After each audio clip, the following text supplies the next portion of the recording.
Hello everybody, I am PsyStarcraft and welcome to another StarCraft 2 commentary. We are playing on Xel'Naga Caverns this time. I am in the bottom left as the red Zerg saying GL, GL, no have fun there because this game is not about fun, it's about killing things. In the top right we have Namchir, or if you read it backwards, Richmond, a Grandmaster level Terran player. Now let me preface this game by saying I have played this guy before. I got 2 racks, one of the most well executed 2 racks I've ever seen, and he took me down in just a matter of minutes. I think I tried a fast expansion that game, but it was very well executed. It was very good. And this game, of course, I am playing him again. This is the second game we played. I'm not going to be trying a fast expansion because 2 racks is bad. So we'll see how this game unfolds when I choose not to fast expand. Now, if you guys missed it this morning, I was streaming with H to the Husky. We were doing some 2v2s and some 4v4s. If you guys do not know who that is, where the hell have you been and why are you watching my channel and not his? You can check him out at youtube.com/HuskyStarcraft. And I know he actually plugged my channel, so a lot of you are new to my channel. I basically do Zerg commentaries. I try to do analysis. I think I'm funny sometimes, but sometimes I'm not, so it's up for you to judge. I just try to be myself as much as I can. But that's what you get in this channel, a lot of ZVXs, and mostly it's me playing. Now already we're seeing something unusual from Richmond. I'm just going to call him Richmond because that's a lot easier. He's actually proxying a barracks in the gold mineral field, but it's unusual because Zerg players will always fly their overlords right over here, and that's right in the middle of this path, so I don't know why he chose to do that, if he just spaced or if he didn't realize that that's usually where Zerg players send their overlords. But my response to this was to send out about 4 drones, prevent this barracks from finishing if I can, which doesn't look like it's going to happen because his SCV is tucked away in a nice little location, but just try to harass as much as I can. Now 4 drones is a lot, but remember he's also forced to pull off 3 SCVs, and look at them all running. So I wasn't able to pick off any SCVs or prevent that barracks from finishing. But at least I know what's going on, and I was able to delay a lot of mining from him. 3 SCVs off the minerals. Looks like they're going to return to their base after my drones return to the base. And I might even pick off this SCV. No, if I got around that SCV, it might have happened, but it's not going to. And still, he's moving out. Oh, and I scout the second barracks. Yes, I have. Spawning pool is about to complete. I am getting my gas. It's going to be a bit late. Speed won't come for a while, but I see both barracks. One scouted with my drone and one scouted with my overlord. And the good thing about this is I did not fast expand, so as long as I defend this properly, I should be ahead because he has to spend the time to lift both of these barracks all the way up and back into his base. So we'll see what happens here. My drone just kind of poking around. And, you know, if a Marine is chasing your drone away from your base, it's kind of a good sign because it means he's not going to be super aggressive. But we can see his 3 SCVs are fully repaired. I've got 6 Zerglings now. 6 Zerglings against 2 Marines and 3 SCVs can usually win. It depends on if you get a good surround on the Marines and how well he micros, but I didn't really want to risk it. We can see he's taking the tower. He's trying to keep an eye on these Lings, but more in production for me. I really need to get that speed up. 3 Marines down here, and now remember, during this whole time, he's got about 3 SCVs off minerals, so while the harvester count is 15 to 13, it's actually about 15 to 11 right now, just because he's not harvesting. He does have his orbital command up. Looks like that mule has been mining for some time now. And, oh, splitting the Marine forces. Accidental rally point, I think, killing 2 of those Marines, only losing 1 Zergling, and now my Lings will reunite and have a nice little family reunion. These 6 up here are in much better condition. They've been exercising and eating right. The others haven't been, but, you know, they're trying to fix that. They're working on it. They're trying to eat less junk food and stuff like that. So I realize he's lifting off his barracks. His barracks is gone here, and obviously this one is now lifting off. And I have secured the early game Zerg, which is extremely important against any matchup. Getting out of that early game, I feel like this is out of the early game. It's kind of entering the mid game. So what I'm doing now is taking a hatchery. I just want to drone up incredibly hard, 21 to 16, and just keep my Lings outside his base. My speed is up, so that's good. And I have seen his command center, and that basically tells me I need to make a shit ton of drones, and that's exactly what I'm doing. A couple overlords on the way. I did supply cap myself just a tad, but considering the 2 racks opening and the aggression he showed with his SCVs and Marines, producing about 10 Lings or 12 Lings, which is what I made, isn't too bad. You usually want to save those for drones whenever possible, but now I have nice map control, not too many larvae used for Lings, and I feel like I'm in good shape right here, and I know exactly what he's doing. He's got 3 racks. I only saw 2 of them, though. And he's got that command center on the way. So let's see how I'm developing. I'm getting a spine crawler. That's going to be for moving to my expansion when it completes, just to react to any kind of Hellions, maybe some Marines coming around the back, something like that. I actually don't feel like the spine crawler was necessary. Of course, I'm watching the commentary right now, so it's easy to be easy to have that hindsight bias, but it might actually turn out to be useful. I haven't checked out that third barracks yet. If I had seen that third barracks, I'd probably throw down a baneling nest, but I'm not doing that right now. There's no lair on the way. I'm just more drones, more drones.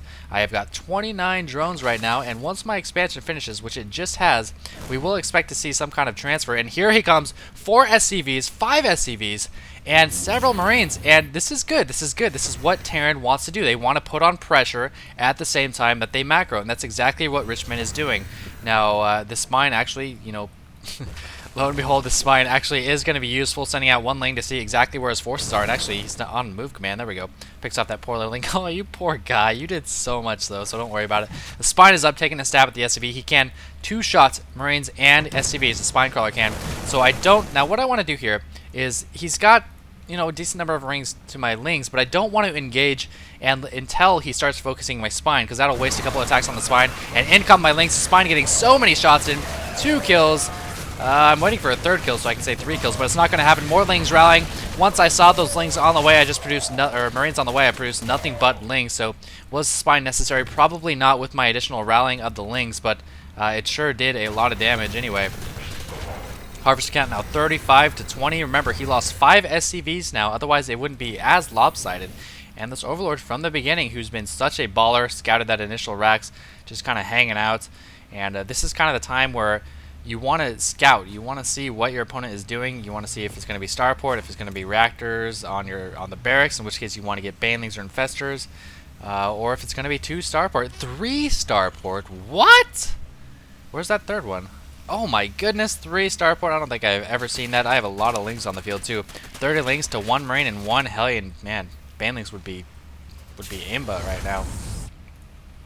Lair's on the way. The lair was very late. You can see I'm floating quite a bit of cash. I'm trying to take down these rocks, take a third base, but floating this amount of cash is what happens when you're stuck on links for so long. And it looks like we are seeing a tech lab, double tech lab, triple tech lab? No, he canceled one of those starports, so it looks like he does only have 2 starports. And I scout his starports, perfectly timed. Overlord, well done, Overlord. You are an MVP. You are a master of your trade. And I've got a couple things just scouting outside of his base. Now, notice he can't land. He can only produce SCVs with this command center, simply because I have way too many lings for him to try to push out. And that's a good thing. Spire on the way. So he's going double Banshee with some Cloak. Now, of course, I have scouted this, and when you see the double starport, Terran don't always get Cloak, but you have to play for Cloak. You have to assume, yes, he is getting Cloak. And that's one thing Terran has. And look at this, I am overreacting quite a bit. I saw those Hellions, so I'm getting another Spine. And I saw the Banshee, so I'm getting another Spore. So I have 1 Spore in each base, and maybe not too much. 2 Spores in each base. But at this point, my logic behind this is I know I'm way ahead because he just landed his command center. I've been making a ton of drones all game, so why not better safe than sorry? And that's exactly what I'm doing. 51 to 29 harvesters, a couple queens out here, 3 queens actually. Looks like I produced 2 more when I saw these banshees, and almost killing a banshee immediately. Nice run by with the Hellions, though. Distraction with the banshees. Looks like he's going to toast a couple of drones. 1 kill on that Hellion, 2 kills, and it looks like it's going to stay at 2 kills. Just yep. Workers lost. I've lost 4 workers killed. Yeah, I've lost 4. He's lost 5. And all those 5 SCVs were the ones he was attacking with initially. This Overlord is still just chilling up there.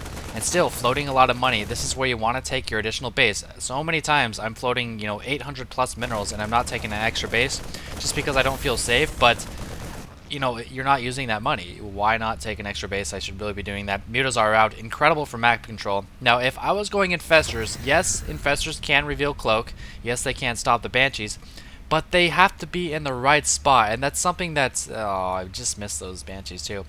That's something Mutas can do incredibly well, is find the Banshees, lock them down completely, while Infestors... Oh, no, cancel. I remember frantically trying to cancel at the last second, but not really working out. And he has not revealed Cloak right now, so I don't have any Overseers on the field. But as I was saying, oh, and I just missed him again. There we go. Map control incredibly important. Infestors just can't give you that, and that's why I've been straying away from the Infestor game a lot lately. And I don't have the music on either. That must have been pretty boring for you guys. So now he's just flying around with the Banshees, trying to stall me as long as he can. If we check out his actual unit count, he's only got 12 Marines, 3 Banshees, and 1 Marauder, while I have 10 Mutas. I'm taking my 3rd base. I'm trying to anyway. He's being incredibly pesky with these Banshees. He's doing some great harassment, and he's actually kind of slowly bringing himself back into this game, denying this 3rd base. It's now 53 to 40. I still don't have an Overseer. Where the heck are you, Overseer? You better be on your way. There he is, you fat tubby. I am getting pneumatized carapace. Is he going to cancel? Yes, he does cancel, and by he, I mean myself. And here comes that Overseer. Finally, the slow Overseer with 1.88 speed compared to 2.75 speed of the Banshees. I am able to pick off 2 of them, those Mutas with that +1 attack, and just continuing to churn out Mutas. At this point, as Zerg, you want to spend all your gas on Mutas. Maybe save a little bit for some frantic Banelings if you need them. And then the rest with Zerglings, and then just expand until you eventually get Hive Tech, maybe get Infestors if you see a lot of Marines, and tanks. But for now, I'm content just pumping out tons of Mutas.